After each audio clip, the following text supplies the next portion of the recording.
Cette vidéo explique comment créer une nouvelle base. Je me place dans la liste des bases et je clique sur le bouton Nouvelle base. Je remplis le formulaire en donnant un nom et en choisissant la couleur associée à la base. Les réglages sont choisis à la création de la base, mais peuvent être modifiés par la suite. Les questions ont-elles un niveau de difficulté? Une explication ou un rappel de cours? La base contient-elle des séquences de questions, c'est-à-dire des questions qui seront présentées dans un ordre fixe car elles définissent une séquence?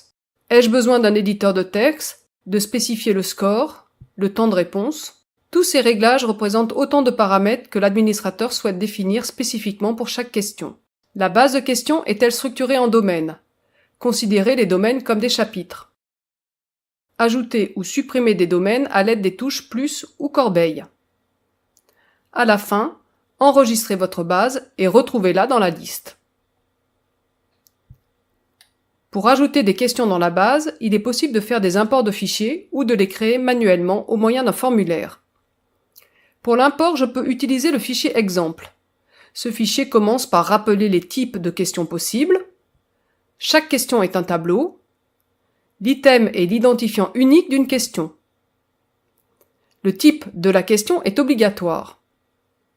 Les champs à définir dépendent du type de la question et des réglages choisis dans la base. Par exemple ici, les champs niveau, explication et règles doivent apparaître dans le tableau. Le fichier présente un exemple de chaque type. Je charge le fichier. Il est analysé pour vérifier la cohérence des données. S'il y a des messages d'erreur, ils seront affichés dans le volet de détail. Ensuite, j'importe les questions dans la base.